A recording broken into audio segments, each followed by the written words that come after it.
आता मी विश्वस्त मराठे दादा यांना विनंती करतो की त्यांनी आपल्या आजचे प्रमुख पाहुणे आहेत त्यांचं स्वागत करूया आणि त्यांचा सत्कार करूया.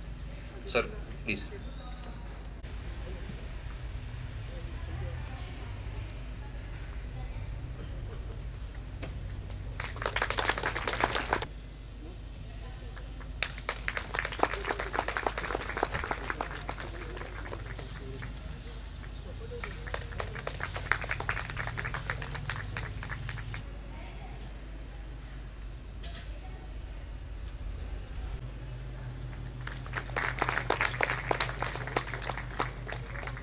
कार्यक्रम आज समारोपाचा करत आहोत. यामुळे 12 महिन्याऐवजी आपला 15 महिने कार्यक्रम चाललाय आणि तरीसुद्धा आज मनात खूप आनंद आहे की वर्षभर नाही 15 महिने आपले सर्व कार्यक्रम इतके उत्तम झाले, इतके लोक आले, पण कुठेतरी मनामध्ये असं वाटतंय की हे वर्ष कशाला संपलं आणि हे वर्ष असंच राहू दे, कारण उत्साह काही कमी झालेला नाही आहे आणि लोक अजून मला सजेस्ट करतायत की हे वर्ष जरी संपलं असलं तरी आमचा हा कार्यक्रम ठेवा, आमचा हा कार्यक्रम ठेवा. तर आपण अवश्य ठेवू हे मी साधकांना आश्वासन देते. पण सांगते की समारोप जन्मशताब्दीचा समारोप दिवस आज आहे.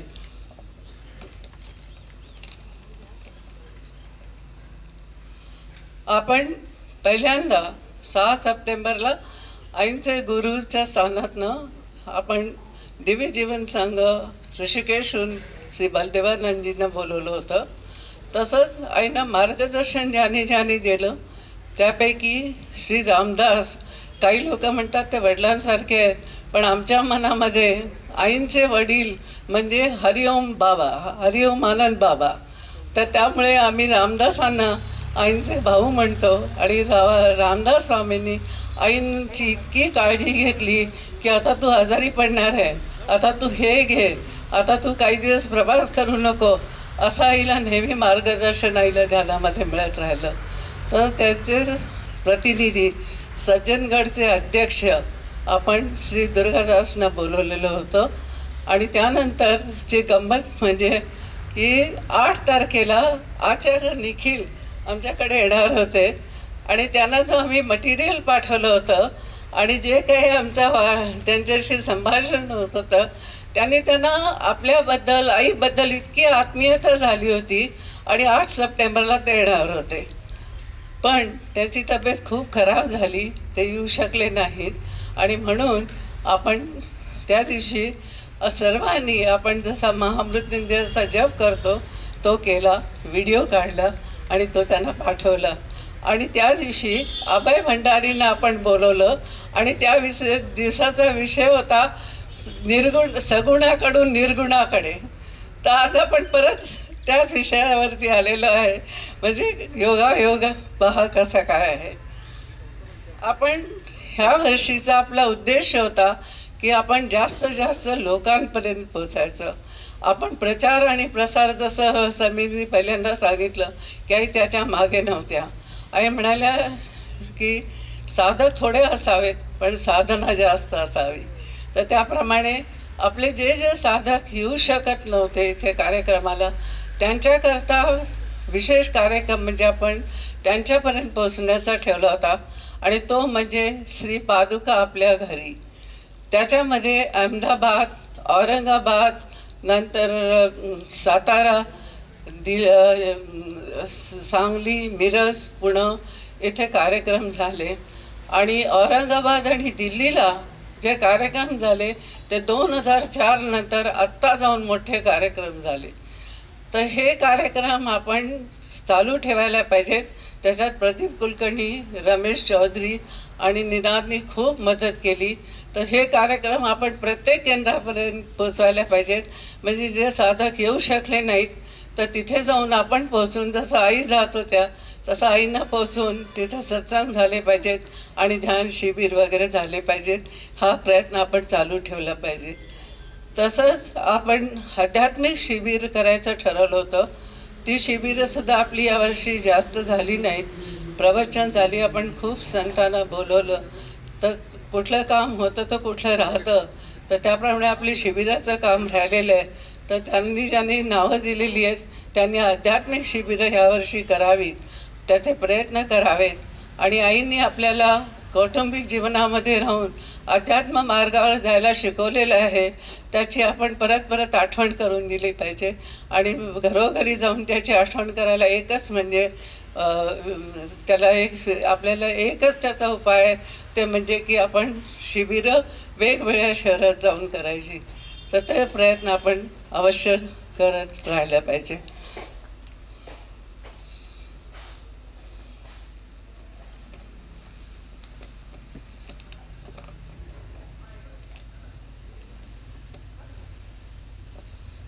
आता 8 सप्टेंबरला जो आपला कार्यक्रम अधुरा राहिला होता तो आज पुरा होणार आहे. दोन्ही दृष्टीने एक तो विषय सगुणाकडनं निर्गुणाकडे होता आणि दुसरं महेश आचार्य आले नव्हते, तर बुद्धांनी सुद्धा आईनं खूप जास्त मार्गदर्शन केलं वेळोवेळी.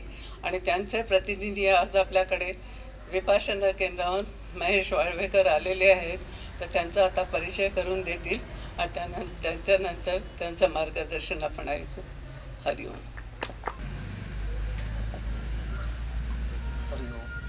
हरिओम. अखिल ब्रह्मांड नायका परिवायकाचार्य परमहंस योगिनी विश्वमाता सद्गुरु ओम मालती आई की जय. सद्गुरु मालती आईना वंदन करून मी श्री महेशजी वाळवेकर यांचा परिचय करून देतो. महेशजी वाळवेकर हे मुक्काम पोस्ट भिलवडीला असतात, तालुका पलूस, जिल्हा सांगली. त्यांनी मुख्य व्यवसाय त्यांचा शेती जरी असला तरी ते जानेवारी 2001 पासून विपश्यना विद्येचे अभ्यासक आहेत. त्यांनी सहाय्यक आचार्य म्हणून 2016 पासून परमपूज्य आचार्य सत्यनारायण गोयंका यांच्या कार्यामध्ये सहाय्यक म्हणून सेवेचा लाभ घेत आहेत. बेसिकली सर्वांना विपश्यना म्हणजे माहिती असावंच की मुख्य त्यांचं जे सेंटर आहे ते नाशिकजवळ इगतपुरीला आहे आणि त्यांचं 10 दिवसाचं शिबिर असतं आणि त्या 10 दिवसाच्या शिबिरामध्ये संपूर्ण निर्गुण ध्यानावरती कार्यक्रम असतो. तर आपल्या इथल्या साधकांनी पण काही साधकांनी अटेंड केलेलं आहे, त्यांचे पण अनुभव एकदम दिव्य आहेत. आपले आर.के. पाटील दादा तिथं 10 दिवस गेलेले होते 2007 का 8ला. तर ते लोकांना अनुभव सगळ्यांना माहिती आहेतच. तरी देखील आता थोडक्यात मी श्रीयुत महेश वाळवेकर यांची ओळख करून देतो, परिचय करून देतो. त्यांनी 2001 साली दक्षिण विपश्यना सेंटर धम्मालय आळते, तालुका हातकलंगणे, जिल्हा कोल्हापूर येथे त्यांनी विपश्यना सेंटरमध्ये शिबिर केलेलं आहे. कोल्हापूर येथे 2016पर्यंत त्यांनी विपश्यना साधनेचा अभ्यास करत असतानाच विपश्यना धम्मसेवक, विपश्यना बाल शिबिर शिक्षक व विपश्यना सेंटरसाठी ट्रस्टी म्हणून सेवा दिली आहे. त्याचबरोबर महाराष्ट्र शासन व Vipassana research institute of Igatpuri यांच्या संयुक्त उपक्रम मित्र उपक्रमाअंतर्गत जिल्हा समन्वयक म्हणून 2013 ते 2016 पर्यंत सेवा दिली आहे. तसेच 2019 पासून महिला आर्थिक विकास महामंडळ महाराष्ट्र राज्य व विपश्यना रिसर्च इन्स्टिट्यूट इगतपुरी यांच्या संयुक्त उपक्रम हॅपी विलेज या उपक्रमाअंतर्गत क्षेत्रीय समन्वयक म्हणून सेवा देत आहेत. त्याचबरोबर परमपूज्य गुरुजी सत्यनारायण गोयंका यांच्या कार्यामध्ये देखील सहाय्यक आचार्य म्हणून सेवा देत आहेत. आपल्या जवळपास सांगली विपश्यना मेडिटेशन सेंटर, धम्मसुगंध भोसे तालुका मिरज व धम्मालय विपश्यना सेंटर आळते हातकणंगले कोल्हापूर येथे ते नियमित प्रत्येक महिन्यात 10 दिवसीय शिबिरे होतात. तसेच पुणे, रत्नागिरी, महाड, सोलापूर या संपूर्ण महाराष्ट्रात जवळपास 20 ते 25 सेंटरमध्ये 10 दिवसीय विपश्यना शिबिरे नियमित पार पडत असतात. ही सर्व शिबिरे विनामूल्य असतात. यांच्या कार्यामध्येच त्यांच्या पत्नी सुविद्य पत्नी सौ वंदना महेश वाळवेकर ह्यासुद्धा गृहिणीची जबाबदारी सांभाळून सहाय्यक आचार्य म्हणून सेवा देत आहेत. हरिओम.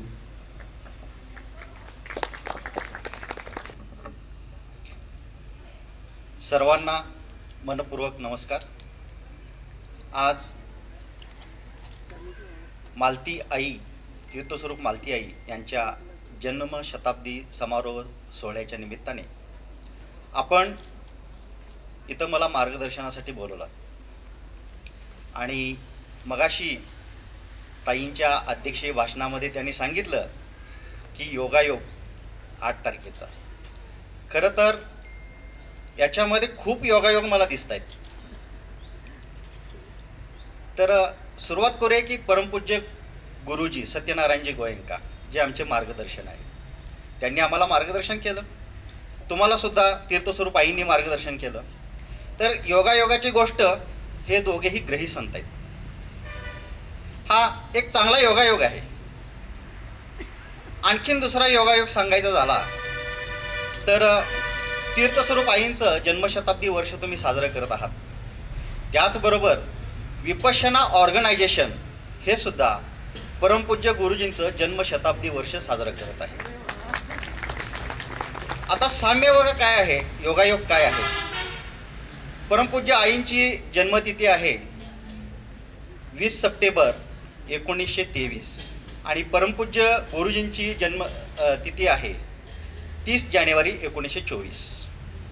आता आणखीन पुढे जाऊन योगायोग जर बोलायचं झाला तर आईंना त्यांच्या सद्गुरूंची भेट झाली, मला वाटतं 1955 साल आहे त्यांचं.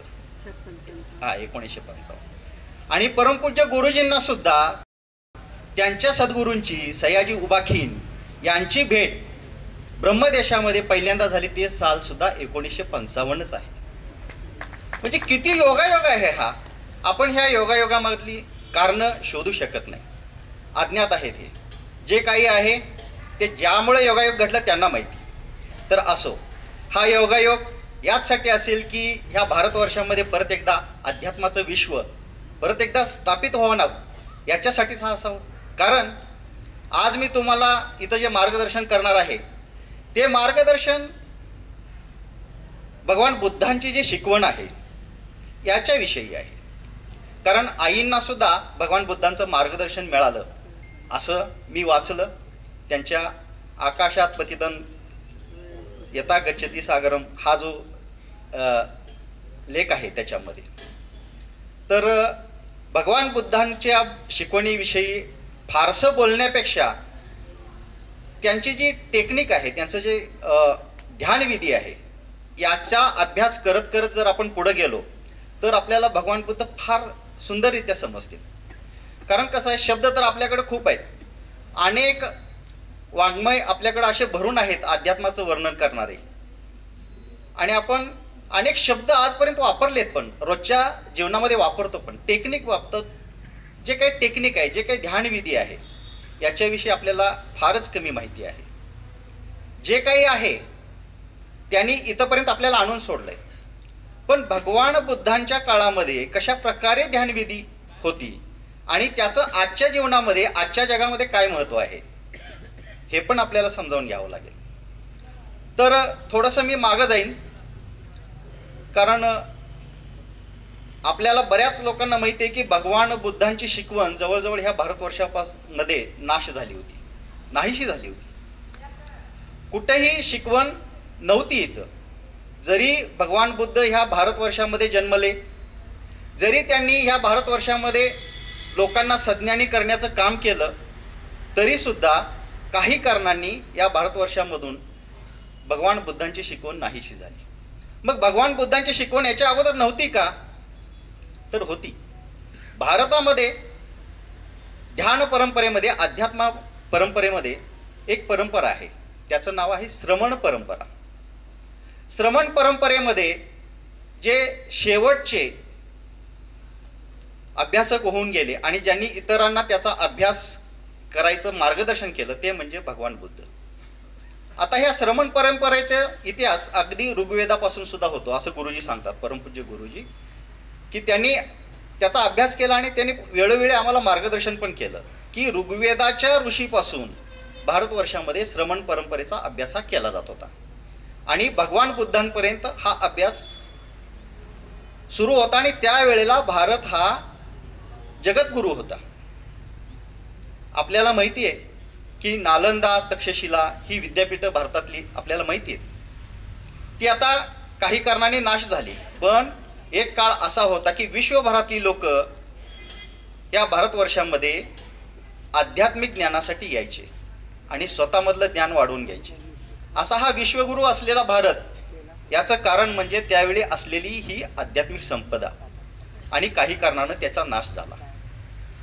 तर आपण भगवान बुद्धांच्या काळापासून जर सुरुवात केलं तर असं लक्षात येतं की भगवान बुद्धांचं महापरिनिर्वाण झाल्यानंतर 4च महिन्यामध्ये काही लोकांना यांच्या शिकवणीची अडचण निर्माण झाली. मग त्यांच्याच काही अनुयायांनी त्यांच्या विरुद्ध, त्यांच्या शिकवणी विरुद्ध उठाव केला. उठावाचं कारण असं होतं की भगवान बुद्धांनी अनुयायांच्यासाठी जे नियम घालून दिले होते ते नियम एवढे कडक होते की सामान्य माणूस सहजासहजी तो टिकणं अशक्य आहे.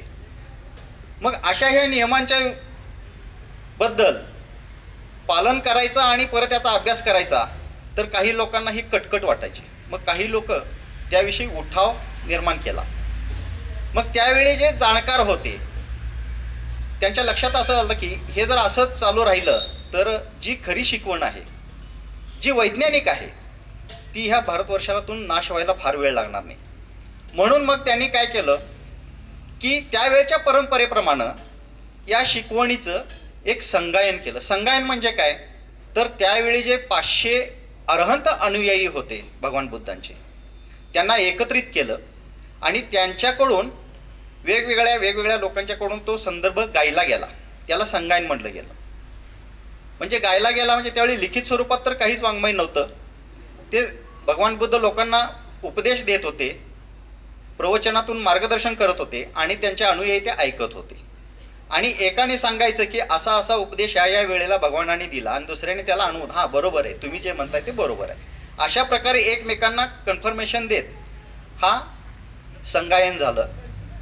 त्याच्यानंतर दुसरी संगीती जी झाली ती भगवान बुद्धांच्या नंतर 150 वर्षांनी. पहिल्या संगीतीमध्ये त्यावेळचे तिथले स्थानिक राजे जे होते अजातशत्रू यांच्या मार्गदर्शनाखाली झालं होतं. दुसरी संगीती 150 वर्षांनी झाली आणि तिसरी संगीती जी झाली ती सम्राट अशोकांच्या काळामध्ये झाली. साधारण भगवान बुद्धांच्या नंतर एक 350 वर्षाचा काळ असावा तो. आणि सम्राट अशोकांच्या काळामध्ये ती संगीती निर्माण झाली आणि त्यावेळी जे संगीती झाली त्यावेळी एक सम्राट अशोकानं फार चांगलं काम केलं. काय केलं तर त्याचं साम्राज्य होतं आत्ताचा जो अफगाणिस्तान आहे तो, तिथून तो म्यानमार म्हणजे आत्ताचा म्यानमार आहे त्यावेळचा, आपण पूर्वी त्याला ब्रह्मदेश म्हणायचो आणि भगवान बुद्धांच्या काळामध्ये त्याला स्वर्णभूमी असं नाव होतं. तर हा प्रदेश आणि खाली कर्नाटकापर्यंत असा हा मोठा भूभाग होता सम्राट अशोकाच्या आधिपत्याखाली. तर सम्राट अशोकांनी काय केलं की जिथं जिथं त्याचा भूभाग होता, ज्याचं आधिपत्य होतं, त्या ठिकाणी ह्या भगवान बुद्धांची जी शिकवण होती म्हणजे फक्त थिअरी नाही तर टेक्निक सुद्धा त्यांनी पाठवलं. मग जसं की आपल्या खाली श्रीलंका आहे, श्रीलंकेमध्ये स्वतः सम्राट अशोकांचे पुत्र महेंद्र आणि त्यांची कन्या संघमित्रा यांनी जाऊन तिथं भगवान बुद्धांची शिक्षण दिले.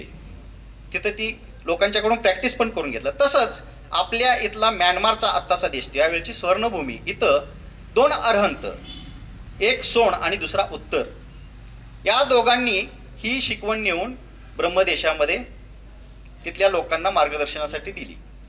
मग आता खरी मजा काय झाली ती होती स्वर्णभूमी आणि हिरा. खरंच स्वर्णामध्येच हिरा शोभून दिसतो तसा हा धर्मातला हा हिरा त्या स्वर्णभूमीमध्ये त्यांनी खरोखर जतन करून ठेवला. तिथं काय घडलं तर सगळीकडे थिअरी आणि टेक्निक गेली होती. अनेक आपल्या आजूबाजूचे देश बघतो की तिथं बौद्ध धर्म आहे, चीन आहे, कंबोडिया आहे, इंडोनेशिया आहे, पण हा स्वर्णभूमी म्हणजे आत्ताचा जो म्यानमार आहे त्यानं काय केलं की ही जी थिअरी आहे ती थिअरी तर जपलीच पण त्याच्याबरोबर हे टेक्निक पण जपलं, हे धर्माचं टेक्निक पण जपलं आणि ते गुरु शिष्य परंपरेनं हे त्यांच्यामध्ये चालत आलं. आता थिअरी बाबतीत एक गोष्ट अशी घडली की ही थिअरी जशी वेगवेगळ्या ठिकाणी गेली तशी श्रीलंकेमध्ये पण गेली आणि श्रीलंकेमध्ये सुद्धा एक संगीती झाली आणि त्या संगीतीच्या वेळी एक काम त्यांनी केलं की हे सगळं लिखित स्वरूपामध्ये पहिल्यांदा करून ठेवलं आणि लिखित स्वरूपामध्ये करून ठेवल्यानंतर पहिल्यांदा ही बुद्धवाणी लिखित स्वरूपामध्ये आली, जी थोडकी नव्हती तर 84,000 उपदेशांचं हे लिखित स्वरूप होतं. जवळजवळ 55,000 पेक्षा जास्ती पृष्ठ होती त्याची. तर हे सर्व लिखित स्वरूपामध्ये ठेवलं गेलं. त्याच्यानंतर साधारण आजपासून एक 150 वर्षापूर्वी ब्रह्मदेशामध्ये, ज्यावेळी इंग्रज यायचे होते त्याच्या पण अगोदर, ब्रह्मदेशामध्ये 5वी संगीती झाली. आणि त्या 5वी संगीतीमध्ये पण त्यांनी काय केलं की तिथल्या संगमरवरी दगडांमध्ये ही सर्व वाणी कोरून ठेवली. आणि त्याच्यानंतर 1955 साली त्याचे साक्षीदार परमपूज्य गुरुजी सुद्धा आहेत, तिथं एक संगीती झाली. आणि संगीती म्हणजे काय आहे, जिथं जिथं ज्या ज्या देशांमध्ये ही वाणी गेलेली आहे त्या त्या देशातले लोक एकत्र येतात आणि त्याचं परत ऑथेंटिक म्हणजे हे प्रामाणिक आहे हे परत परत चेक केलं जातं. तर अशा प्रकारे ही प्रामाणिकता त्याची चेक केली गेली आणि त्यावेळेला परमपूज्य गुरुजी सुद्धा तिथं ते उपस्थित होते. आणि ही संगीती झाल्यानंतरच गुरुजींना ही विद्या प्राप्त झाली. तर अशा प्रकारे हा विद्येचा थोडक्यात हा विकास आहे आणि इथपर्यंतचा हा प्रवास पण आहे. तर आता याच्यामध्ये आपण आत प्रवेश करण्या अगोदर मला एक विचारायचा आहे प्रश्न की तुमच्यापैकी किती लोकांनी विपश्यना अभ्यासले किंवा माहिती आहे तुम्हाला? त्यांनी हात वर करा. छान. तर ज्यांनी अभ्यासले त्यांना पक्का माहिती आहे की विपश्यना ही एक वैज्ञानिक विधी आहे जी आजच्या काळामध्ये सुद्धा मानवाच्या सर्वांगीण विकासासाठी उपयोगी पडते. बरोबर आहे. तर मला असं वाटतं की याच्यामध्ये प्रवेश करायचा तर डायरेक्ट आपण ही विधी पहिल्यांदा अभ्यासूया आणि त्याच्यानंतर आपण त्याचं हळूहळू विश्लेषण करत जाऊ. तर ह्या विधीमध्ये काय आहेत, 3 गोष्टी आहेत. तर लिखित स्वरूपामध्ये जे वाङ्मय आहे त्याचे 3 भाग आहेत. त्याला त्रिपिटक म्हणलं जातं. पिटक म्हणजे सांभाळून ठेवणे. आज आपण बघतो धम्मपीठ हा त्यातूनच शब्द आलेला आहे. पीठ म्हणजे तो पुढा आलेला शब्द आहे तो पीठ. पीठक म्हणजे सांभाळून ठेवणे. जसं की विद्यापीठ आहे त्यापासून तयार झालेला शब्द. जिथं विद्या सांभाळून ठेवली जाते तो म्हणजे विद्यापीठ. जिथं धर्म सांभाळून ठेवला जातो ते म्हणजे धर्मपीठ. तसा हा त्रिपिटक आहे. तर त्रिपिटकामध्ये पण 3 प्रकार आहेत म्हणजे 3 विभागणे आहेत. तर काय आहेत, तर पहिलं आहे ते सुत्तपिटक. सुत्तपिटक म्हणजे काय आहे, जे सामान्य लोकांच्यासाठी भगवान बुद्धांनी उपदेश केला त्याला म्हणलं सुत्तपिटक. दुसरं आहे त्याला म्हणलं अभिधम्म पिटक. अभिधम्म पिटक म्हणजे काय, जे गहन विद्या आहे ज्याच्यामध्ये मन आणि शरीर याचा प्रत्यक्ष संबंध येतो आणि जी विद्या तुम्हाला प्रगतीकडे घेऊन जाते ते झालं अभिधम्य पिटक. आणि तिसरं आहे ते विनय पिटक. विनय पिटकामध्ये काय सांगितलं, त्यांचे जे अनुयायी आहेत त्यांच्यासाठी जे नियम आहेत ते नियम म्हणजे विनय पिटक. तर आपल्याला असे हे 3 प्रकार अभ्यासायला मिळतात, सुत्तपिटक, विनय पिटक आणि अभिधम्म पिटक. आता पुढे जाऊन आणखीन जर गेलं तर याच्यामध्ये विद्येच्या बाबतीत जर विचार केला, हे झालं थिअरीच्या बाबतीत. तर विद्येच्या बाबतीत जर विचार केला तर विद्येमध्ये 3 प्रकार महत्त्वाचे आहेत. 3 पायऱ्या आहेत म्हणा, त्याला 3 सोपान आहेत. तर काय आहे, शील, समाधी आणि प्रज्ञा. सगळा धर्म भगवान बुद्धांचा किंवा सगळी शिकवण ह्या 3च गोष्टीमध्ये आहे, शील, समाधी आणि प्रज्ञा. याच्याशिवाय यांनी काहीच सांगितलं नाही. मग शीलमध्ये काय येतं, तर शीलमध्ये येतं 5 शीलांची शिकवण जी सामान्यांच्यासाठी आहे आणि बाकी त्यांच्या त्यागी लोकांच्यासाठी विनयमध्ये भरपूर आहेत, त्याच्यामध्ये आपल्याला जायची गरज नाही, आपण ग्रस्त आहोत. तर 5 शीलांमध्ये काय सांगितलं त्यांनी, तर जो कोणी विद्या शिकायला येईल त्याच्याकडून त्यांनी या गोष्टी कबूल करून घेतल्या की त्याला हे सांगितलं की बाबा मी हत्या करणार नाही, मी चोरी करणार नाही, मी खोटं बोलणार नाही, मी व्यभिचार करणार नाही आणि मी नशेपतेचं सेवन करणार नाही. ह्या 5 गोष्टी तू जन्मामध्ये पाळू शकशील का, तर तुला हे विद्या शिकता येईल.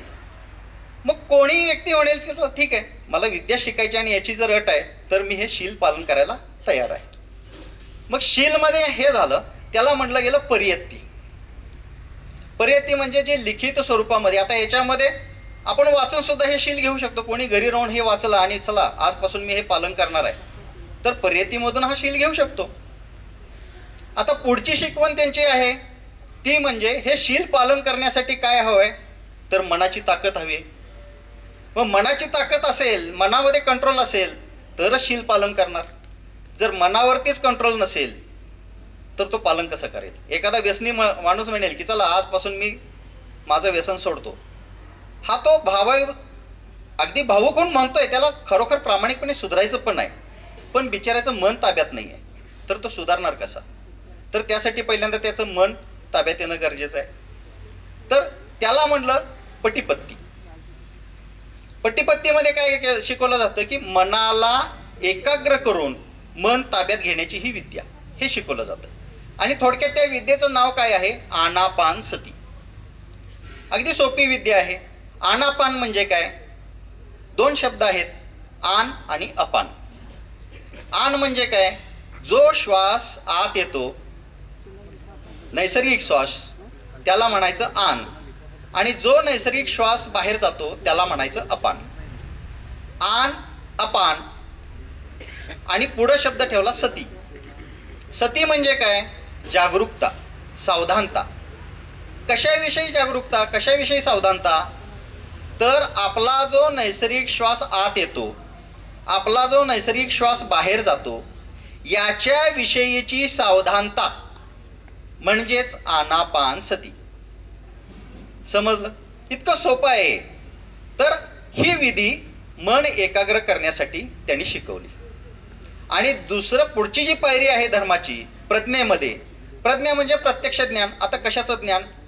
तर ह्या पूर्ण शरीर आणि मनाच्या विषयीचं ज्ञान, त्याला म्हणलं त्यांनी पटिवेदन. वेदन, आपल्याकडे वेद एक शब्द आहे.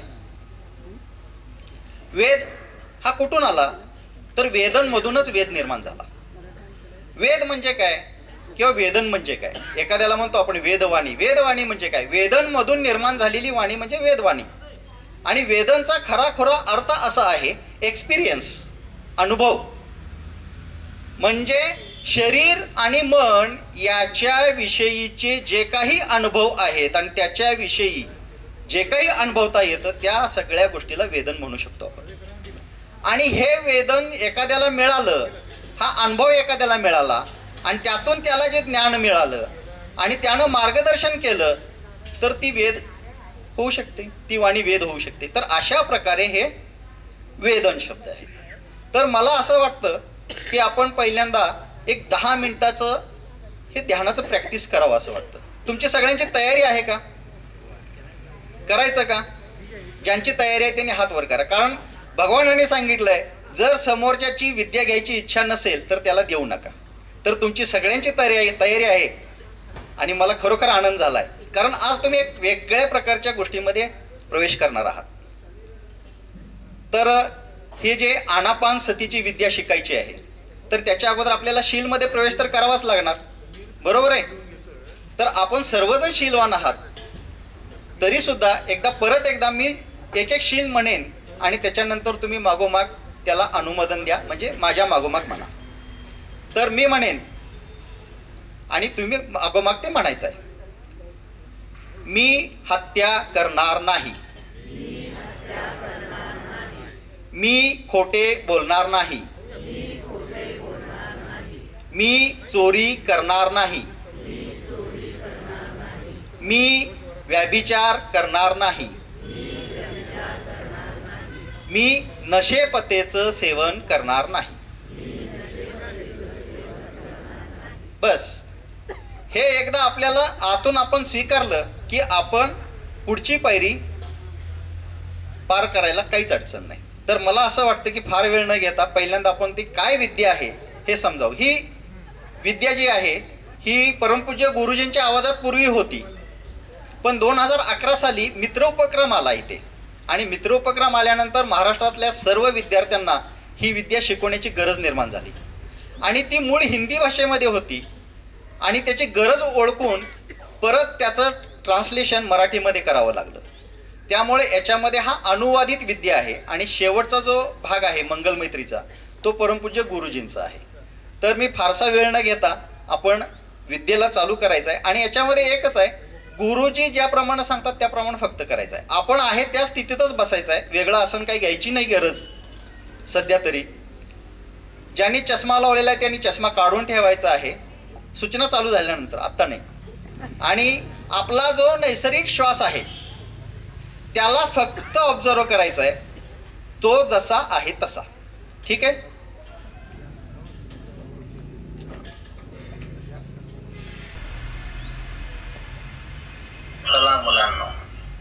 मुलींनो 10 मिनिटे आनापान साधनेचा अभ्यास करूया. आरामात बसा, सुखपूर्वक बसा.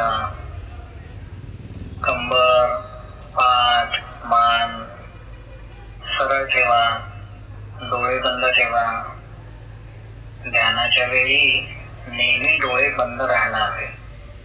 डोळे उघडले तर मन भटकेल, तर डोळे बंदच ठेवा. तोंड पण बंद ठेवा. श्वास तोंडाने घ्यायचा नाही, नाकानेच घ्यायचा आहे. तर सारे लक्ष नाकाच्या दरवाजांवर केंद्रित करून जाणत राहा. श्वास आत येत आहे तर आत येत आहे. श्वास बाहेर जात आहे तर बाहेर जात आहे. हेच जाणायचं आहे. बस याला जाणत राहा. सतत जाणत राहा. खूप लक्षपूर्वक जाणत राहा.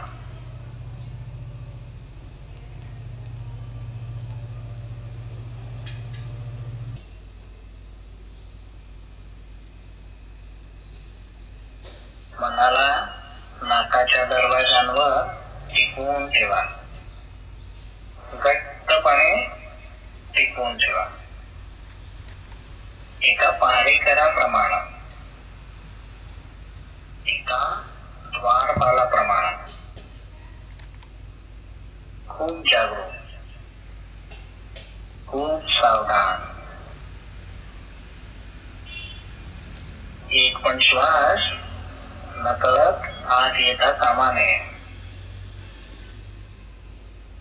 एक पण श्वास नकळत बाहेर जाता कामा नये. एका श्वासावर पहारा ठेवा. प्रत्येक श्वासावर पहारा असू द्या. खूप जागरूक, खूप जागरूक, खूप सावधान, सावधान.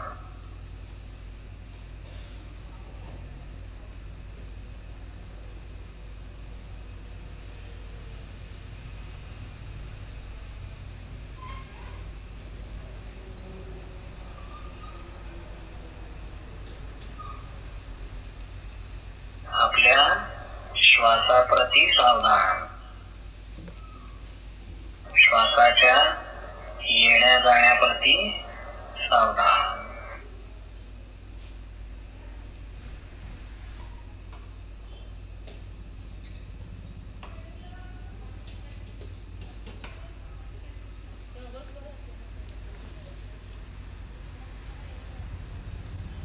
मंगल मैत्री करण्यासाठी आपण थोडा वेळ मंगल मैत्रीचा अभ्यास करूया. मंगल मैत्री का अभ्यास तो मेरे पीछे पीछे बोल. मेरा मंगल, मेरा मंगल, मेरा मंगल होए रे. तेरा मंगल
मंगल जन जन मंगल जन जन मंगल होय रे.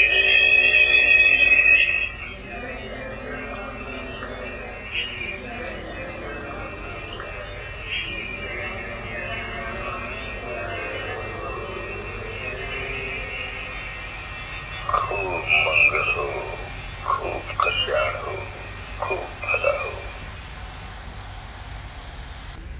खूप छान. सर्वांनी डोळे उघडा. सर्वांना श्वास समजला का हो? श्वास आत येतोय बाहेर जातोय असं किती लोकांना समजलं? छान. पूर्ण 10 मिनिटं राहिलं का हो श्वासावरती मन? हा, नाही राहिलं ना. भगवान बुद्धांची विद्या ही सत्य आजमावण्याची विद्या आहे, सत्याचं निरीक्षण. आणि हे एक सत्य कळालं की माझाच श्वास मीच ऑब्झर्व करायचा आहे आणि ते पण मला शक्य नाही. ऐकायला किती सोपं वाटतंय ना. आत येणारा श्वास बाहेर जाणारा श्वास बघायचा, काय नाही करायचं, एवढंच करायचं आहे. प्रत्यक्ष करायला बसल्यावर 1-2 श्वास आला मन गेलं, 1-2 श्वास घेत बघितला मन गेलं. काय कळालं? तुम्ही स्वतःच अनुभवलं ना. काय याच्या अगोदर तुम्हाला मी काय सांगितलं होतं मन असं आहे? नाही.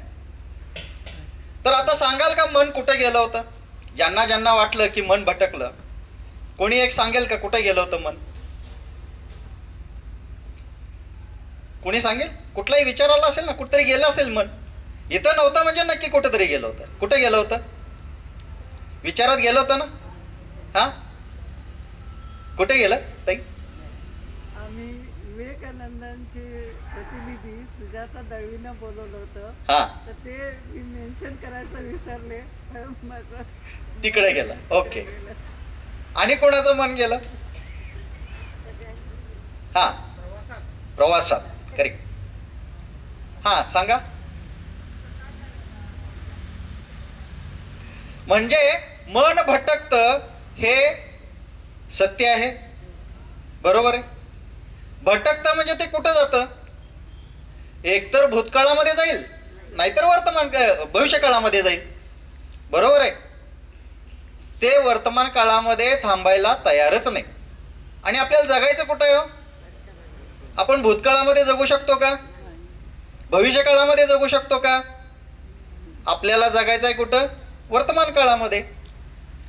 आणि वर्तमान काळामध्ये जोपर्यंत आपण जगू शकत नाही तोपर्यंत आपला वर्तमान काळ काय आहे हे समजणार नाही आपल्याला. म्हणजे सत्य काय आहे हे पाहण्याचा अगदी छोटासा एक डेमो केला आपण, बरोबर आहे. आणि हे मनाबद्दल एक सांगितलं त्यानं. म्हणजे वर्तमानामध्ये मला जर राहायचं असेल तर मला श्वासाचं निरीक्षण करणं गरजेचं आहे. बरं, आता श्वासाचंच का, दुसरं का नाही? आता मी प्रश्न विचारतो, असं कधी झालंय का मी भूतकाळामध्ये श्वास घेतला होता किंवा मी भविष्यामध्ये श्वास घेणार आहे?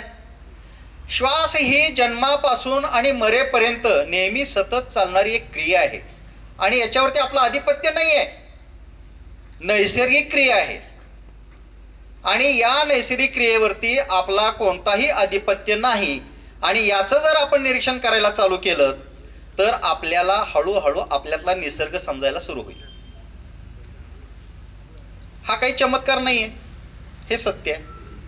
जसं आत्ता कळालं एक सत्य की माझं मन स्थिर राहत नाही, दुसरं एक सत्य कळालं माझं मन नेहमी भूतकाळामध्ये नाही तर भविष्य काळामध्ये असतं, वर्तमानामध्ये राहत नाही. मग ज्याला आपलं भविष्य सुधारवायचं आहे त्याला पहिल्यांदा आपला वर्तमान सुधारवून घ्यायला गरजेचं आहे. आणि वर्तमान सुधारवून घेण्यासाठी पहिल्यांदा वर्तमानामध्ये थांबायला शिकलं पाहिजे. आणि ह्या प्रक्रियेलाच भगवान बुद्धांनी सम्यक समाधी असं नाव दिलं. समाधी आहे, मनाची एकाग्रतामध्ये समाधी आहे. समाधी लोकीय पण असते आणि पारलौकिक घेऊन जाणारी पण असते. एखादा शिकारी आहे, शिकार करतोय, ती पण त्याची समाधी आहे, हलत नाही, अगदी नेम धरून बसलाय. कधी एखादा प्राणी येईल आणि मी त्याला मारेन, पण ती रागात्मक समाधी आहे ना, मनाची एकाग्रताच आहे. एखादं मांजर पाहिलं असेल उंदराच्या बिळावरती लक्ष लावून थांबलंय, कधी एकदा बाहेर येते आणि मी हडपतोय त्याला, ही पण समाधी आहे. एखादा बगळा पाहिला असेल तलावामध्ये एका टांग्यावरती उभा राहिलाय, कधी मासा दिसेल आणि मी त्याला हडपून टाकेन, ही पण समाधी आहे. चांगल्यातलं चांगलं काम करायला पण जशी समाधी लागते तसं वाईटातलं वाईट काम करायला पण समाधी लागते. मग आपल्याला जायचंय कुठं? उन्नतीच्या मार्गावरती जायचंय. तर उन्नतीच्या मार्गावरती जात असताना आपल्याला समाधी ही सम्यकच असावी पाहिजे. आणि सम्यक समाधी जर हवी असेल तर आपल्याला श्वासावरती मन एकाग्र करणं गरजेचं आहे. आता दुसरी गोष्ट, असं कधी तुम्हाला वाटतं का की हा आत आलेला श्वास होता ना खूप छान होता, आता परत नाही जायला पाहिजे, असं कधी वाटलं का तुम्हाला? नाही. असं कधी वाटलं का हा बाहेर गेलेला श्वास अरे रे इतका वाईट होता, आता परत नाही यायला पाहिजे, असं कधी वाटलं का? नाही वाटलं. म्हणजे आत येणारा श्वास ज्याच्यावरती पाहिजे पाहिजे याचा संस्कार नाही, म्हणजेच रागात्मक संस्कार नाही. बाहेर जाणारा श्वास ज्याच्यावरती नको नको हा संस्कार नाही, म्हणजेच द्वेषात्मक संस्कार नाही. म्हणजे राग आणि द्वेष याच्यापासून मुक्त होऊन वितरागामध्ये मला जर स्थिर राहायचं असेल तर मला श्वासाचं ऑब्झर्वेशन केलं पाहिजे. किती सोपं आहे, बरोबर आहे ना? ज्याला वितराग अवस्था प्राप्त करायची आहे, ज्याला वितद्वेष अवस्था प्राप्त करायची आहे, तर त्यानं स्वतःचा श्वास ऑब्झर्व करावा. तसंच आणखीन बरेच रहस्य दडलेले आहे त्याच्यावरती. कधी काळी कुणाला भीती वाटली असेल तर आठवून बघा ही भीती कशी कळाली. कधी काळी क्रोध आला असेल तर आठवून बघा हा क्रोध तुम्हाला कसा कळाला. भीतीचा कोणता रंग आहे, भीतीचा कोणता आकार आहे, भीतीचा कोणता शब्द आहे? नाही. मग मला कसं कळालं की ही भीती आहे, मला कसं कळालं हे क्रोध आहे? जो कोणी व्यक्ती ह्या श्वासाचं निरीक्षण करायला चालू करेल त्याला हळूहळू मनाचा हा पण स्वभाव लक्षात येईल की अरे मला ज्यावेळी क्रोध येतो त्यावेळेला माझा हा श्वास सामान्य राहत नाही, याची लय बदलते. हा लय एकदम लोहाराच्या भात्यासारखा होतो.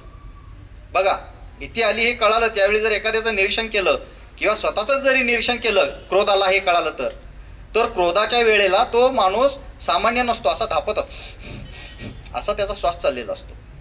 आणि त्याचबरोबर एक शरीरामध्ये उष्णता निर्माण झालेली असते.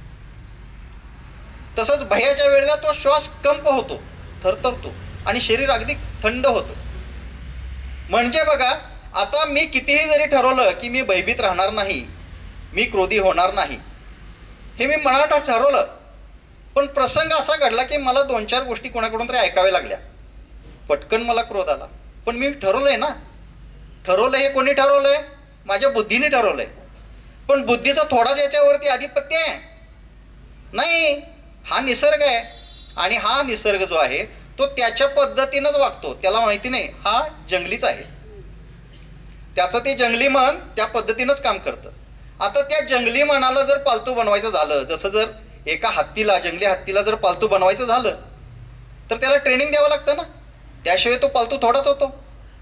तसं ह्या जंगली मनाचं आहे, मनच आहे ते.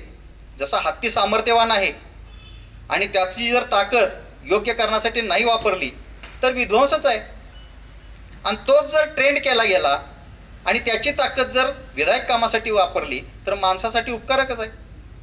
तसं हे मन जे आहे, हे मन एवढं बलवान आहे, एवढं ताकदवान आहे.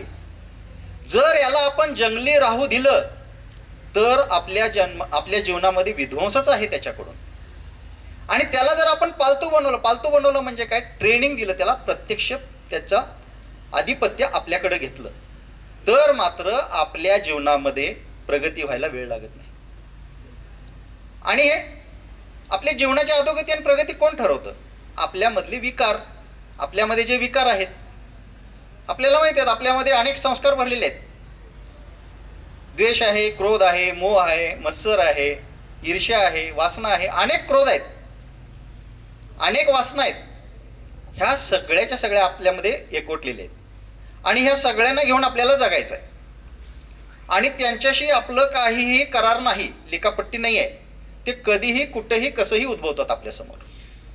मग अशा वेळेला आपण जर ह्या येणाऱ्या जाणाऱ्या श्वासाचं जर प्रत्यक्ष निरीक्षण करायचं ठरवलं आणि तशी सवय लावून घेतली आपल्यामध्ये, आणि नियमित जर सराव केला तर या श्वासाशी आपली चांगली ओळख व्हायला चालू होईल आणि हळूहळू आपल्या आतमध्ये आपल्याला उतरायला चालू होईल आणि खऱ्या अर्थानं मग आपण आध्यात्मिक व्हायला चालू करू.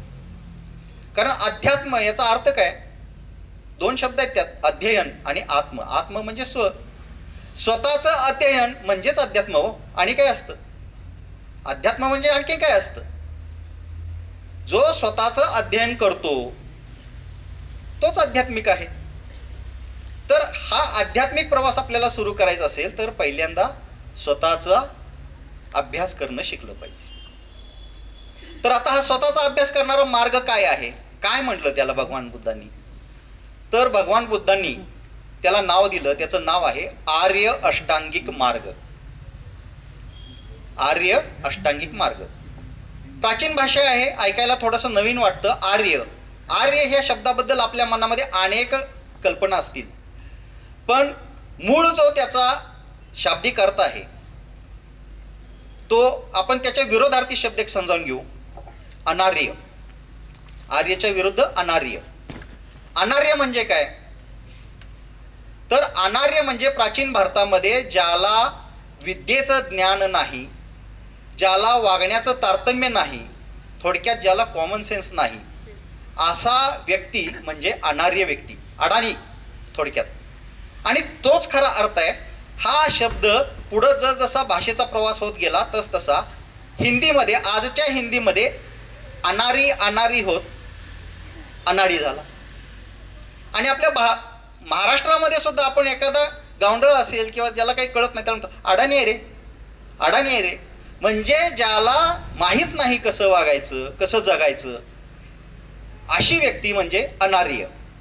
आणि ज्याला कळालं कसं वागायचं, कसं जगायचं, अशी व्यक्ती म्हणजे आर्य. आणि हे ज्ञान देणारा मार्ग म्हणून त्याला आर्य अष्टांगिक मार्ग. काय आहे 8 अंगाचा मार्ग हा? मगाशी मी सांगितलं तसंच शील, समाधी, प्रज्ञा याच्याशिवाय दुसरं काही नाहीच आहे यांच्याकडं. शीलमध्ये 3 अंग आहेत, समाधीमध्ये 3 अंग आहेत आणि प्रज्ञेमध्ये 2 अंग आहेत. शीलमध्ये 3 अंग काय आहेत? तर पहिल्याला म्हणलं सम्मा वाचा. सम्मा वाचा, वाचा म्हणजे वाणी. माझी वाणी सम्यक असावी. म्हणजे कशी असावी? मी कधी खोटं बोलणार नाही, मी कुणाची चुगली करणार नाही, मी कुणाचं मन दुखावेल असं बोलणार नाही. बरोबर आहे? अशा प्रकारची वाणी ज्यानं दुसऱ्याचं नुकसान होणार आहे आणि स्वतःचं पण नुकसान होणार आहे, अशा प्रकारचा वाणीचा वापर न करता जी काही राहिलेली भाषा आहे ती सगळी सम्यक वाणीमध्ये येते. त्याला म्हणलं सम्मा वाणी म्हणजे सम्यक वाणी, सम्मा वाचा. दुसरं झालं सम्मा कम्मंतो, कर्मांत. कर्म नेहमी शरीराने करायचं असतं. तर हे कर्म जे आहे त्याचा अंत काय आहे? तो सम्यक असायला पाहिजे. म्हणजे काय? सम्यक कर्मांत म्हणजे काय आहे? तर परत शरीराशी संबंधित आहे. जसं ते वाणीशी संबंधित होतं तसं हे शरीराशी. मी कोणाची हत्या करणार नाही शरीराने, मी कोणाची चोरी करणार नाही शरीराने, मी कोणाशी व्यभिचार करणार नाही किंवा मी नशेपतीचं सेवन करणार नाही. हे सगळ्या कृती आपल्या शरीराशी निगडीत आहेत आणि दुसऱ्याच्या पण शरीराशी निगडीत आहेत. म्हणून याला म्हणलं सम्मा कम्मंतो. आणि तिसरं जे आहे सम्मा आजीवो. आजीवो म्हणजे आजीविकेचं साधन. मला उदरनिर्वाहासाठी काहीतरी कामधंदा केला पाहिजे, काहीतरी पैसे मिळवण्यासाठी उद्योग केला पाहिजे. ते कसं असावं माझं? तर सम्यक असावं. सम्यक म्हणजे कसं की माझ्या घरामध्ये जो काही पैसा येतो त्याच्यामध्ये मी कुणाचंही अहित चिंतता कामा नये. त्याच्यामध्ये माझ्या ह्या पैसे मिळवण्याच्या उद्योगामुळे एखाद्याचं जीवितहानी होऊ नये, एखाद्याचं शीलभंग होऊ नये, एखाद्याची नुकसानी होऊ नये, अशा प्रकारचं माझा जर उद्योग असेल तर तो सम्मा आजीव आहे. बरोबर? हे झालं शीलच्या कक्षेमध्ये आलं. आता समाधीमध्ये 3 पक्ष आहेत त्याचे. समाधीमध्ये काय सांगितलं? सम्मा व्यायामो, व्यायाम. आता समाधी ही मनाशी निगडीत आहे, त्यामुळं शरीराने व्यायाम करून तिथं काही उपयोग नाही. तर समाधीमध्ये काय त्यांनी व्यायाम सांगितलेला आहे? तर 4 प्रकारचा व्यायाम सांगितलेला आहे. स्वतःची ओळख करून घ्यायची आहे ना. तर माझ्यामध्ये हा दुर्गुण नाही, माझ्यामध्ये हा दुर्गुण आहे, माझ्यामध्ये हा सद्गुण आहे, माझ्यामध्ये हा सद्गुण नाही, हे पहिल्यांदा ओळखायचं. आता दुर्गुण हा नाही म्हटल्यावर आपण काही दार उघडे ठेवायचे नाहीत मनाचे. नाही ना, बरं झालं बाबा, असलेले काढायला बसलोय. त्यामुळे दुर्गुण नाही तर तुझं दार बंद, आणि दुर्गुण असेल तर पहिला त्याला बाहेर काढा. सद्गुण नाही तर आत घेतलं पाहिजे, इम्पोर्ट, दारं उघडी. आणि सद्गुण आहे तर त्याला जपायला पाहिजे, त्याचं वृद्धी केली पाहिजे. तर अशा प्रकारचा हा व्यायाम म्हणजे त्याला म्हणलं सम्मा व्यायाम. त्याच्यानंतर आता ह्या व्यायाम मनाशी झाल्यानंतर आता मनाची सजगता पण पाहिजे, आणि त्यालाच म्हणलं सम्मा सती. सती म्हणजे स्मरण नव्हे किंवा सुमरण नव्हे, सजगता. सम्मा सती. आत्ता जे आपण केलं, श्वासाला आत येताना निरीक्षण केलं, बाहेर जाताना निरीक्षण केलं, हे सगळं सम्मा सतीच्याच कक्षेमध्ये आहे. याला म्हणलं सम्मा सती. आणि तिसरं जे आहे ते सम्मा समाधी. समाधी म्हणजे ही गोष्ट मी निरंतर करत राहिलो कुठल्याही व्यवधानाविना, तर ती समाधी झाली. तर ही सम्यक सजगतेच्या आधारावरती जी निर्माण झाली ती सम्यक समाधी. तर इथंपर्यंत आपण हा आर्य अष्टांगिक मार्ग समजावून घेतला. आता मूळ जी खरी पुढची शिकवण आहे, आता मन ताब्यात घेण्यापर्यंत काम झालं, पण अजून आम्हाला पुढे जाऊन मुक्तीला जायचं आहे ना. मुक्तीला जायचं आहे. तो प्रवास काय आहे? तर हा माणूस घरदार सोडून, प्रपंच सोडून 13 वर्ष प्रपंच केला त्यानं. 13 वर्षानंतर घरदार सोडलं आणि स्वतःचा शोध घेण्यासाठी गेला जंगलात बिचारा. 6 वर्ष इकडं तिकडं अनेक गुरूंच्या हाताखाली विद्या संपादन करण्याचा प्रयत्न केला, अनेक प्रकारचे ध्यान केले, पण त्याला जे त्याला हवं होतं मुक्ती, ह्या जन्म मरणाच्या फेऱ्यातून मुक्ती पाहिजे होती, ह्या दुःखातून मुक्ती पाहिजे होती, याचं काही उकल गावना. मग त्यानं ठरवलं की चला मीच याचा आता मार्ग शोधून काढतो. मी एवढ्या सगळ्या लोकांच्याकडून फिरून मला काही याचं समाधान मिळालं नाही, आता मीच याचा शोध घेतो. असं म्हणून तो साधनेला बसला. मग त्याला असं वाटलं की अरे साधना म्हणजे कठोर तपश्चर्या पाहिजे, त्यामुळं आता शरीराच्या लेवलवरती आपण कठोर तपश्चर्या करायला पाहिजे. म्हणून त्यानं कमीत कमी अन्न ग्रहण करायचं ठरवलं. कमीत कमी अन्न त्यागच केला जवळजवळ. अगदी दिवसभरात कुठेतरी एखादा शीत ग्रहण करायचा. आणि त्याचा परिणाम असा झाला की पूर्ण कृश झाला हा व्यक्ती. अगदी 2 पावलं चालण्याची सुद्धा ताकद नाही राहिली. तुम्ही त्यांचे काही अशा भगवान बुद्धांच्या मूर्ती पण पाहिल्या असतील की ज्या अगदी हाडाच्या सापळ्यासारख्या दिसतात. पाठीचा आणि पोटाचं कातड एकमेकाला चिकटलंय. अशा प्रकारे इतक्या कठोरपणानं त्यांनी तपश्चर्या केली, पण त्यातूनही त्यांना काही प्राप्त झालं नाही. आणि ते एका झाडाखाली बसले होते ध्यान करत. त्यावेळेला तेथील सुजाता ही गृहिणी तिच्या दाशीबरोबर वनामध्ये आली होती वनदेवतेचं पूजा करण्यासाठी, कारण तिला पुत्राची आकांक्षा होती. आणि तिनं पाहिलं कोणीतरी तपश्चर्या करत बसलेला आहे, आणि बहुतेक हा वनदेवतेचंच रूप असावं म्हणून तिनं काय केलं, त्याची पूजा केली आणि त्याला खीर दिली. आणि भगवान बुद्धांनी ती खीर ग्रहण केली. आणि ग्रहण केल्यानंतर त्यांच्या लक्षात आलं की आपण हा मार्ग चुकीचा करतोय. शरीराला कष्ट करून कुठेही ज्ञानाच्या मार्गावरती जाता येत नाही हे त्यांच्या लक्षात आलं. मग त्यांनी त्याच्यानंतर मध्यम मार्ग स्वीकारला, आणि त्या मध्यम मार्गातूनच त्यांना आत्मोपलब्धी झाली, सर्वज्ञ अवस्था प्राप्त झाली. त्यालाच आपण निर्वाण सुद्धा म्हणू शकतो. तर आता हे होत असताना त्यांनी अभ्यास केला. कशाचा? स्वतःचा अभ्यास केला, जसं आपण करतोय तसंच. काय काय लक्षात आलं? सुरुवातीला त्यांना असं वाटलं की जीवन हे दुःख आहे, आणि जीवनाचे पहिल्यांदा 4 ठोकळ गोष्टी त्यांच्या लक्षात आल्या की दुःखाच्या प्रमुख कारण काय आहेत बाबा. तर जन्म झालाय म्हणूनच दुःख आहे. जन्म झाला नसता तर मला दुःख कोण देणार होतं? तर म्हणून म्हणलं मग जातीपी दुःख. त्यावेळची भाषा आहे. जाती म्हणजे जातपात नव्हे, जन्म. जन्म झाला म्हणून मला दुःख आहे. बरं जन्म झाला, आता पुढं काय? तर शरीर आहे, तर शरीराला व्याधी आहेत. मग व्याधी आहेत म्हणून पण दुःख आहे, म्हणून म्हणलं व्याधीपी दुःख. म्हणजे शरीर आहे आणि शरीराला व्याधी आहेत म्हणून मला दुःख होतंय. पुढे जाऊन थोडा अभ्यास केल्यानंतर लक्षात आलं की अरे हे शरीर व्याधीग्रस्तच नाही तर जर्जरीत पण होतंय, वार्धक्य पण येतं याला. मग म्हटले जरापी दुःख. आता तारुण्य नाही आहे, शरीर सुरकुतलंय, क्षीण झालंय, ताकद नाही, वेगवेगळे रोग आत आलेत, दुःखाचं दुःख. तर हे पण दुःखाचं कारण आहे. आणि पुढे जाऊन असं लक्षात आलं की अरे, ह्या दुःखी जीवनामध्ये जगण्यापेक्षा मरण प्राप्त झालेलं बरं.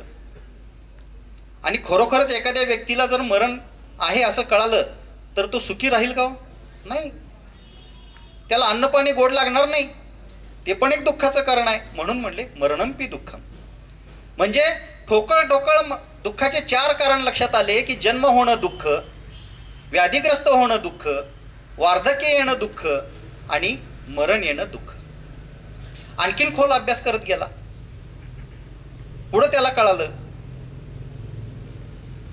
खोल अभ्यास करत करत गेल्यानंतर पुढे लक्षात आलं, यम्पी इच्छती न लभती तंपी दुःखम. म्हणजे मी जी जी इच्छा करतोय ते जर मला मिळालं नाही तर मला दुःख होतं. म्हणजे मी सुख मागतोय, मला सुख मिळत नाही म्हणून दुःखी आहे. मी ज्ञान मागतोय, मला ज्ञान मिळत नाही म्हणून दुःखी आहे. मी पैसा मागतोय, मला पैसा मिळत नाही म्हणून दुःखी आहे. अनेक वेगवेगळे कारण आहेत दुःखाची. किंवा मला एखादी गोष्ट नको आहे, ही परिस्थिती नको, ही दुःखी अवस्था नको, हे वार्धक्य नको, ही सामाजिक हानी नको. अशा वेगवेगळ्या गोष्टी आहेत ज्या नको असतात त्या, पण त्या परत परत येऊन आपल्यावरती आदळत असतात. जे नको असते ते येतंय आणि जे पाहिजे असते ते येतच नाही. म्हणजे यम्पी इच्छसी न लभती तंपी दुःख. आणखीन पुढे जातो तर लक्षात येतं, संकित्तेन पंच उपादान खंदो दुःखा. म्हणजे संक्षिप्त मध्ये आता 5 खंदांचं कारणच आहे दुःख उत्पन्न व्हायचं. काय पण 5 खंद? एक म्हणलं रूपस्कंद. रूपस्कंद म्हणजे जे आपण, हे शरीर आहे, ध्यान करत असताना त्याला पहिल्यांदा जे ज्ञान झालं ते शारीरिक पातळीवरतीच ज्ञान झालं. आणि त्याला पहिल्यांदा कळालं की हे शरीर हे 4-5 धातूंनी बनलेलं आहे. एकाला नाव दिलं पृथ्वी धातू, दुसऱ्याला नाव दिलं अग्नी धातू, तिसऱ्याला नाव दिलं जलधातू, चौथ्याला नाव दिलं वायू धातू, आणि 5वा पण त्याची काही अनुभूतीच नाही, आकाश आहे पण त्याची मनाला काही जाणीवच होत नाही. म्हणजे जे जाणीव होतं हे 4. मग हे 4 महाभूत एकत्र केलेलं हे शरीर, आणि जे प्रतिक्षण नष्ट होते. त्यांच्या असं लक्षात आलं की हे शरीर स्थिर नाही आहे, प्रतिक्षण नष्ट व्हायला लागले. त्यांनी असं काही ठिकाणी म्हटलं की पापणी झाकून उघडेपर्यंत हे शरीर किती वेळा बदलतं, हा अणू किती वेळा बदलतो, तर 100-सहस्त्र कोटी वेळा बदलतो. आणि त्याला नाव काय दिलं त्यांनी? अठ्ठकलाप. अठ्ठकलाप त्यावेळची भाषा आहे. अठ्ठकलाप म्हणजे काय? कलाप म्हणजे लहानात लहान अणू. आता त्याच्या पुढे फोड होत नाही. पदार्थाचा लहानात लहान अणू त्याला फोड करू शकत नाही. तो 4 गोष्टींनी, भौतिक 4 गोष्टींनी बनलेला आहे. आणि त्याचे गुणधर्म जे आहेत ते आहेत पृथ्वी, जल, अग्नी आणि वायू. हे त्याचे गुणधर्म आहेत. म्हणजे काय? जो पदार्थ आहे जड पण आहे, हलका पण आहे, हा पृथ्वीचा गुणधर्म आहे. जो पदार्थ आहे हलनचलन करतोय तो वायूचा गुणधर्म आहे. जो पदार्थ आहे टेम्परेचर त्याचं अप पण होत आहे, डाऊन पण होत आहे, हा अग्नी धातू आहे. बरोबर. आणि मॉइश्चर, जल, जो बांधून ठेवतो. जर जल नसेल तर बांधण येत नाही. तुम्ही मॉइश्चर असेल तर नसेल तर कुठली गोष्ट बांधून ठेवू शकत नाही. एखाद्या गोष्टीचं जर विभाजन करायचं असेल तर त्याला तापवा, आपोआप त्याची अणुरेणू विस्कटायला चालू होती. तर हा मॉइश्चर. तर हे लक्षात आलं त्याच्या की हे शरीर, त्याला नाव दिलं त्यांनी रूपस्कंद. आणि पुढचे 4 खंड हे मनाचे विभाजन करत चाललाय. मनाचे 4 खंड काय नाव दिलं त्यांनी? विज्ञान, वेदना, संज्ञा आणि संस्कार. विज्ञान जे जाणवतंय, जे काही मला उघड्या डोळ्यांनी दिसतंय आणि अनुभवता येतंय त्या सगळ्याला मी विज्ञान म्हणतो. जर डोळे नसतीलच तर प्रकाश दिसणार नाही, कान नसतील तर ध्वनी नाही ऐकू येणार. बरोबर आहे. नाक नसेल तर गंध नाही येणार, जीभ नसेल तर चव नाही येणार. तर हे प्रत्येक विज्ञान आहे प्रत्येक इंद्रियावरती, म्हणून त्याला विज्ञान म्हणलं. त्याच्यानंतर वेदना म्हणजे हे मला प्रकाश आहे तो जाणवतोय म्हणजेच एक्सपिरियन्स होतोय, म्हणजेच वेदनखंड, वेदना. म्हणजे एकाला म्हणलं जाणणे, दुसऱ्याला म्हणलं मूल्यांकन. तो आहे संज्ञा. संज्ञा म्हणजे डेफिनेशन, व्याख्या. समजा मला एखादा गंध आला, माझ्या बुद्धीनं लगेच सांगितलं वाईट वास आहे. एखादा पदार्थ मी जिभेवर ठेवला, हा किती चांगला पदार्थ आहे. हे मूल्यांकन करणारा हा म्हणजे इंटेलेक्ट, आपलं बुद्धी, त्याला नाव दिलं संज्ञा. आणि ह्या सगळ्या गोष्टींवरती रिॲक्शन देणारा जो माइंडचा प्रकार आहे त्याला म्हणलं संस्कार. तर असे हे 5 स्कंद, रूपस्कंद, विज्ञान स्कंद, वेदना स्कंद, संज्ञा स्कंद आणि संस्कार स्कंद, असे हे 5 मिळून हे 5 एकत्र जर आले तर माझ्या दुःखाचं मूळ कारण इथं लपलेलं आहे. मग काय करायला पाहिजे? रूप नाहीसं केलं पाहिजे. दुःख नको आहे ना, हे रूप काढून टाकूया. मग काय करायला पाहिजे? रूपाला आत्महत्या करूया, म्हणजे परत दुःखच आलं. मग काय करूया? ही इंद्रिय आहेत, कान, नाक, डोळे फोडून घेऊया, कारण हे आहेत तर स्पर्श होणारच. मग काय करायला पाहिजे? मग पुढे जाऊन त्याच्या लक्षात आलं की मार्ग आहे याच्यामधून बाहेर निघायला. आणि तो मार्ग काय आहे तर त्याला त्यांनी नाव दिलं पटिच्च समुप्पाद. हा खरा भाग आहे अभिधम्म पिटकचा. हा गाभा आहे भगवान बुद्धांच्या शिकवणीचा, की एखादा व्यक्ती खोलवरती ध्यान करून स्वतःला कसा मुक्त करू शकतो. काय आहे दुःखाचं कारण त्यांनी सांगितलं अभिधम्म पिटक पटिच्च समुप्पाद मध्ये. तर ह्या सगळ्या गोष्टीला कारण आहे ती माझ्या मधली अविद्या. आता अविद्या म्हणजे काय?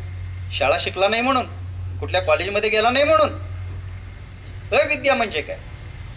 अरे माझ्याकडे शहाणे होण्याची कलाच नाही आहे, शहाणं होण्याचं टेक्निकच नाही आहे, ती विद्याच नाही आहे. ती विद्या नाही म्हणून माझ्याकडे अविद्या आहे. मग ती श्रृंखला आहे 12 कड्यांची.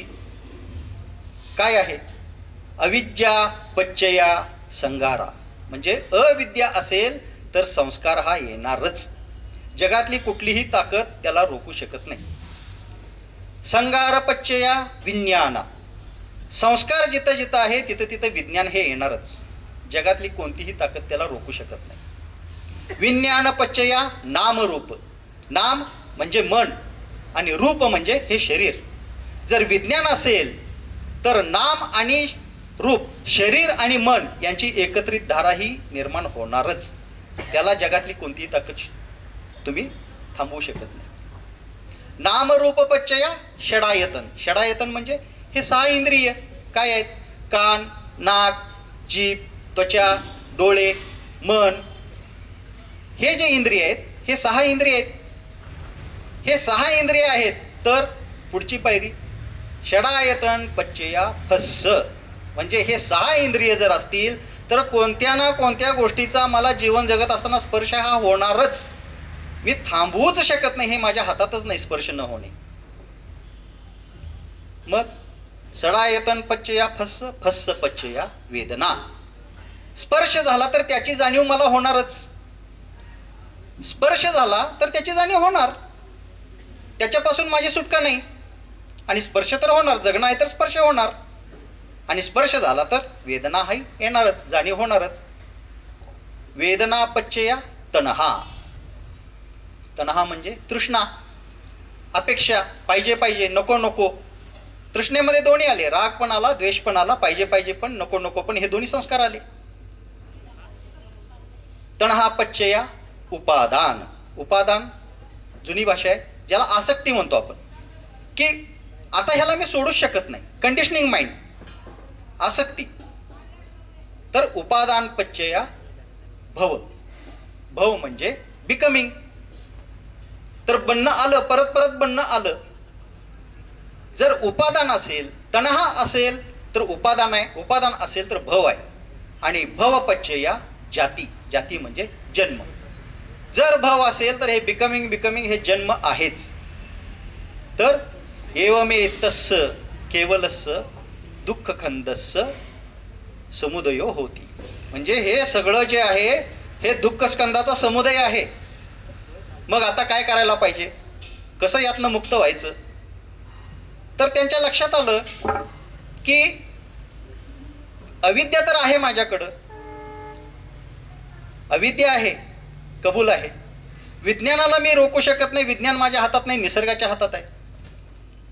विज्ञानापासून मी त्याच्यावरती माझं आधिपत्य नाही. नामरूप येणार, त्याला मी रोखू शकत नाही. 6 आयतन म्हणजे 6 खिडक्या आहेत माझ्या ह्या शरीराचे, जे बाहेर ज्ञान मिळवण्यासाठी ओपन होतात, त्यांना मी रोखू शकत नाही. सडायतन पच्चया फस्स, स्पर्श होणार, आणि फस्स पच्चया वेदना, वेदना पच्चया संगारा. हा, ही पायरी सगळ्यात महत्वाची आहे असं त्यांच्या लक्षात आलं. म्हणजे जाणीव झाली. आता जाणीव झाल्या झाल्या माझ्या जुन्या संस्कारानुसार मी त्याला सांगितलं की असं हो, आणि ते होत नाही, आणि परत मला दुःख निर्माण होते. हा जंक्शन आहे हे त्यांच्या लक्षात आलं. आणि ज्यांनी ज्यांनी विपश्यना शिबिर केले त्यांना माहिती आहे हे जंक्शन किती महत्वाचं आहे. ह्या जंक्शनावरती जर एखाद्या साधकानं ध्यान चालू केलं तर त्याला ह्या विकारांपासून मुक्त होणं जगातली कोणतीही ताकद अडवू शकत नाही. आणि हे पूर्ण वैज्ञानिक आहे. याच्यामध्ये कुठलाही तुम्ही चॅलेंज करा, आज ह्या जगात चॅलेंजेस नाही आहे, कारण इतकं वैज्ञानिक आहे, निसर्ग नियमांवरती आधारित आहे. इथं कुठलाही तुम्हाला दुसरा आधार सांगितलेला नाही. जे स्वतःचं मन आहे, जे स्वतःचं शरीर आहे, याला पकडूनच आपल्याला हा अध्यात्माचा प्रवास करायचा आहे. तर असा हा प्रवास तुम्ही एक 10 मिनिटासाठी ऐकलात, 10 मिनिटासाठी स्वतःला अनुभवलात, बरोबर आहे. तर माझी अशी सदिच्छा आहे तुम्हाला की एकदा खरोखरच वेळ काढून 10 दिवस तुम्ही विपश्यनेच्या शिबिरामध्ये या. आणि हा खरोखर अभिधम्म काय आहे, खरोखर हा मुक्तीचा मार्ग काय आहे, खरोखर वैज्ञानिकता काय आहे, हे एकदा स्वतःला आजमावून बघा. तर मी ह्या निमित्तानं तुम्हा सर्वांना आमंत्रित करतो की तुम्ही सर्वांनी एकदा विपश्यनेचा आस्वाद घ्यावा. विपश्यनेचे शिबिरही नेहमी विनामूल्य होतात, याच्यासाठी कोणतीही फी आकारली जात नाही. तुम्ही गुगलवरती गेलात तर ऑनलाईन तुम्हाला सर्व सेंटरचे विपश्यनेचे ॲडमिशन फॉर्म ओपन होतात, जिथं कोणताही भेदभाव न करता तुम्हाला ॲडमिशन दिलं जातं. तर तुम्ही एकदा एवढी प्राथमिक स्टेज स्वीकारल्यानंतर परमपूज्य आईंच्या परमपूज्य आईंच्या हा जन्मशताब्दीचा जो सोहळा आहे, या निमित्तानं मी परत एकदा त्यांच्या वतीनं सुद्धा तुम्हाला आमंत्रित करतो की तुम्ही सर्वजण विपश्यनेला यावं. तर एवढं बोलून मी इथं थांबतो. वेळ फार झालेला आहे, मला पण माहिती आहे. तर तुम्ही एवढं शांत चित्तानं तुम्ही ऐकलात, त्याबद्दल खरोखरच मी तुमचा आभारी आहे. आणि योगायोग चांगला घडला ताई. 8 तारखेला निखिलजी आले नाहीत. जर ते आले असते तर मला पण इथं हा सेवा देण्याचा चान्स घेता आला नसता, आणि त्यावेळी मी येऊ पण शकलो नसतो. मी पण दुसऱ्या कामामध्ये व्यस्त होतो. तर अनेक गोष्टी अडचणी आल्या. ताईंनी मला सांगितलं, आमचे क्षेत्रीय सेंटर टीचर आहेत श्री दाते सर, त्यांना पण इथं बोलवायची, त्यांनी पण इथं यायचं कमिटमेंट दिलं होतं, पण त्यांची पण ते कालच आलेत अकोल्याहून, त्यांना पण वेळ नव्हता, बिझी शेड्यूल आहे. तर त्या सर्वातनं तुम्ही माझी निवड केली, त्याबद्दल मी खूप खूप आभारी आहे तुमचा. आणि सर्वांना मी परत एकदा आमंत्रित करतो की एकदा तुम्ही जन्मामध्ये आलात, मनुष्य जन्मामध्ये आलात, तर एकदा हे मुक्तीची विद्या शिकून घ्या. कारण मनुष्य जन्म परत परत येत नाही. मी परत परत एक जाताना 2च मिनिटात स्पष्ट करतो की 4 गोष्टी ह्या जीवनामध्ये फार दुर्दम्य असतात. कोणत्या 4 गोष्टी? मनुष्याचं जीवन हे अतिशय अवघड आहे, मनुष्याचं जीवन मिळणं. दुसरी गोष्ट आहे की सद्धर्म, सम्यक धर्माचं शिकवण ऐकायला मिळणं, हे पण दुर्मिळ गोष्ट आहे. आपल्या सर्वांच्या पुण्याईनं आज आपल्या इथं सद्धर्माची गंगा वाहते, त्याचा पण आस्वाद आपण घ्यायला पाहिजे. तिसरी गोष्ट आहे की त्या सद्धर्माच्या वैज्ञानिक मार्गावरती चालायला मिळणं, ही सुद्धा एक फार दुर्दैवी गोष्ट आहे, अतिशय मौल्यवान आहे. आणि सगळ्यात महत्वाचं म्हणजे मनुष्य जन्म घेतलाय आणि अशा वैज्ञानिक धर्माची शिकवण आहे, आणि ती आपल्याला अनुभवायला पण मिळते. आणि ह्या सर्वाचा शास्ता त्याचा हा शासनकाळ असणं, म्हणून गुरुजी म्हणतात बुद्ध उत्पादो दुर्लभो लोकस्मी, म्हणजे बुद्धाचं लोकांमध्ये उत्पन्न होणं हे फार अतिशय दुर्मिळ आहे. तर अशा ह्या दुर्मिळ गोष्टी आता अतिशय सहजगत्या वाटतायत आपल्याला, पण ह्या सहजासहजी नाही आलेल्या. याच्या मागं आपल्या सर्वांची तपश्चर्या आहे, याच्या मागं आपल्या सर्वांचे पुण्यकर्म आहेत, याच्या मागं आपण सर्वजण मागील काही भावांमध्ये केलेलं काम इथंपर्यंत आपल्याला ओढून आणलेलं आहे. तर इथंपर्यंत थांबण्यापेक्षा मी म्हणतो की आता पुढची पण गोष्ट करून घेऊ. किती दिवस आपण फक्त मॉन्टेसरीमध्ये बसणार, एकदा डॉक्टरेट पारच करू. तर त्यासाठी मी तुम्हाला सर्वांना आमंत्रित करतो. धन्यवाद.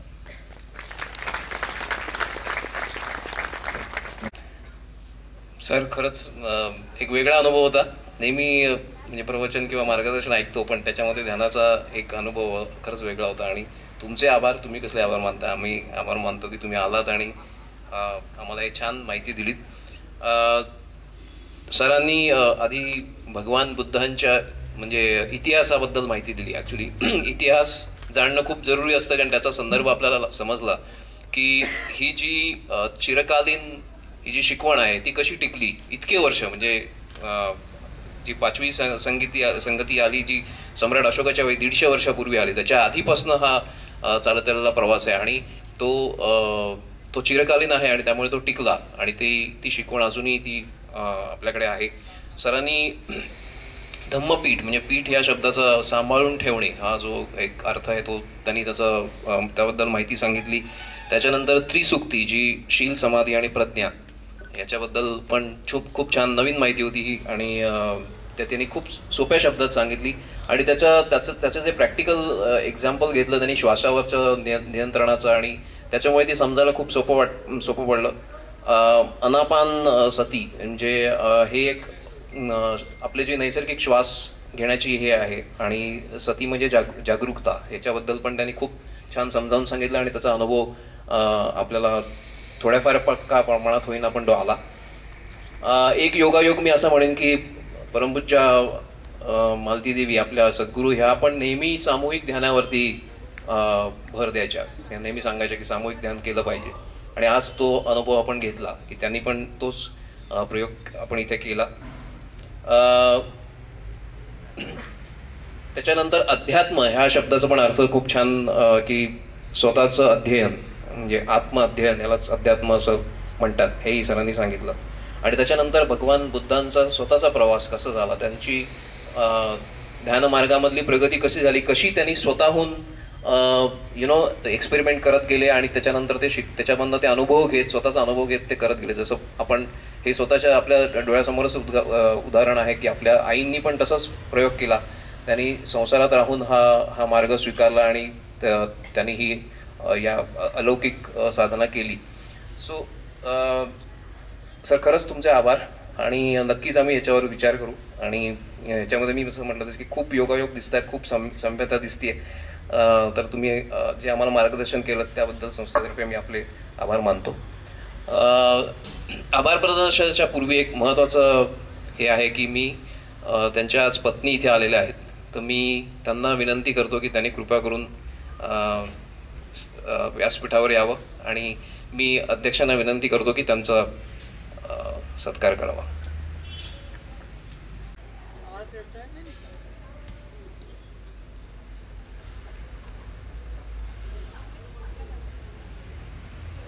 हरिओम.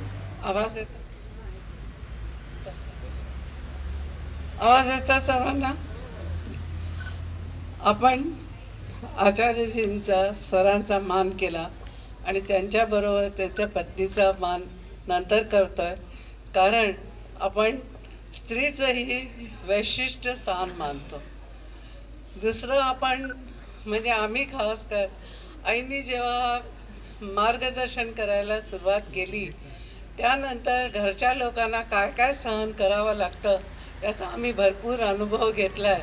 आणि हे दोघंही हे कार्य करतात, त्यामुळे यांना कसा समन्वय ठेवतात आणि किती कठीणाई येत असतात, यामध्ये गृहिणीचा जास्त हात असतो, म्हणून त्यांचा सन्मान आपण वेगळा करतो आहे. आणि वंदनाजींचा सन्मान करण्यात मला अतिशय अभिमान वाटतो आहे. तर आम्ही आपली छोटीशी भेट आपल्याला अर्पण करतो. माईंना वंदन करून मी आभार प्रदर्शनाचा कार्यक्रम हे करतो. तर सर्वप्रथम मी श्री वाळवेकर सरांचे त्यांनी वेळात वेळ काढून आपल्याला सर्वांना ध्यान, श्वासावर लक्ष ठेवून मन कसं एकाग्र करता येईल आणि वर्तमान कसं जगता येईल या साठी आपल्याला खूप छान मार्गदर्शन केलं आणि डेमो घेऊन आपल्याला प्रत्येकाला वस्तुस्थितीची जाणीव करून दिली की खरोखरच आपलं मन किती भटकतंय आणि आपण